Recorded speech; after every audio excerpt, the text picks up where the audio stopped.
À ce moment-ci, conformément à l'article 38 du règlement, une motion portant ajournement de la Chambre est réputée avoir été présentée et appuyée. En conséquence, la question est la suivante, que cette Chambre s'ajourne. L'honorable député de Laurier Ste-Marie.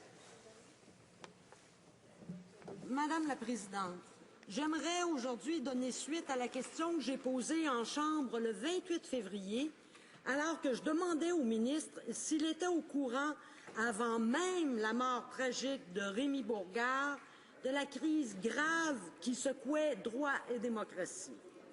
Madame la Présidente, malheureusement, à ce moment-là, la réponse du ministre n'était pas entièrement satisfaisante, c'est le moins qu'on puisse dire.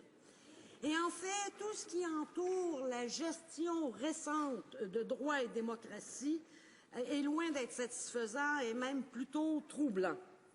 Madame la Présidente, Droits et Démocratie a été créé en 1988 par une loi du Parlement adoptée par tous les partis. En tant qu'organisme non partisan, l'organisation intervenait dans certaines des zones les plus risquées pour promouvoir le respect des droits de la personne et le développement de la démocratie. Droits et Démocratie était une organisation respectée par la collectivité internationale. Elle réalisait ses objectifs et fonctionnait bien. Mais voilà, le gouvernement Harper a pris cette organisation non partisane qui fonctionnait bien et en a fait cette organisation non partisane qui fonctionnait bien et en a fait une organisation partisane qui fonctionnait mal. Ils ont empoisonné l'organisation. Et non content de l'avoir empoisonné, le 2 avril, on nous annonçait que le gouvernement avait décidé d'aller un peu plus loin, c'est-à-dire de tuer l'organisation, de fermer Droits et Démocratie. Et quelle était la raison invoquée pour fermer cette institution? Selon le ministre, parce que l'institution avait des problèmes.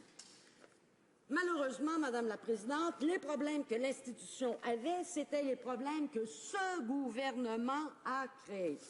Comme on dit, qui veut noyer son chien dit qu'il a la rage. Madame la Présidente, Droits et Démocratie a son siège dans ma circonscription. Les employés de l'organisme ont appris qu'ils n'avaient plus d'emploi lorsque le ministre a publié son communiqué de presse. Le ministre n'a rien fait pour les remercier de leur excellent travail et des services qu'ils ont rendus pendant plus de 2 décennies. J'aimerais donc profiter de l'occasion pour le faire.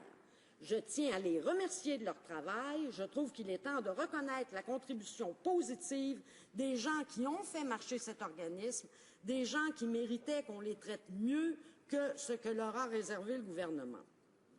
Madame la Présidente, ajoutons enfin qu'il me semble troublant qu'au moment précis où le Canada devrait aider les démocraties émergentes, le gouvernement ferme les portes d'un centre qui était le mieux placé pour faire ce travail. Madame la Présidente, j'aurais beaucoup de questions à poser à propos de Droits et Démocratie au gouvernement aujourd'hui. Mais je vais me limiter à 3.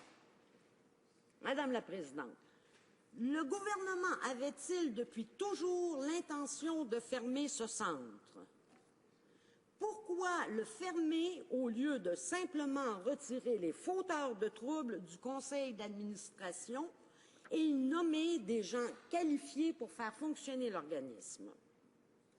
Et enfin, pour revenir à ma question initiale, quand donc un membre du gouvernement aura-t-il le courage de prendre la parole pour adresser des excuses à la famille de Rémy Beauregard? Merci, Madame. The Honourable Parliamentary Secretary to the Minister of Foreign Affairs. Thank you, Madam Speaker. Madam Speaker, the world has witnessed some remarkable changes involving democracy in the last 2 years. Nobody would have predicted the exceptional circumstances which took place in many countries, including Tunisia, Egypt, Libya, and Burma. Who would have thought that the Foreign Minister would this year be able to talk freely with the Secretary General of the Burmese National League of Democracy, Aung San Suu Kyi, Madam Speaker. Madam Speaker, the Canadian government is actively supporting these and other remarkable democratization movements, and we are doing it in an environment that is quite different from what it was when rights and democracy was established in 1988. Madam Speaker. On April the 3rd, it was announced that the Government of Canada would be closing Rights and Democracy as part of its efforts to find cost efficiencies and savings. Given the challenges of rights and democracy, which have been known to all for some time, it was decided that it was time to put the organization's past challenges behind us and to move forward. On April 5th, the government announced the appointment of a number of senior government officials to the organization's interim board of directors in order to oversee the organization's closure.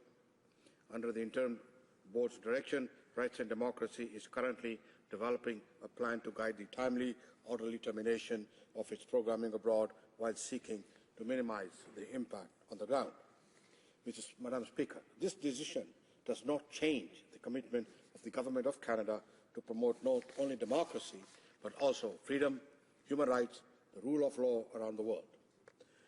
I should mention, Madam Speaker, that from Canada's ambassadors and embassy personnel around the world to our staff at the Department of Foreign Affairs and International Trade and the Canadian International Development Agency in Ottawa, the Government of Canada officials work hard and every day to support democracy and human rights internationally. In 2010-11, the Department of Foreign Affairs spent $21 million to advance democracy around the world. DFA's democracy support is complemented by a much larger envelope for a long-term good governance, human rights, and the rule of law support managed by the International Development Agency, which totaled over $204 million for the year 2010-11.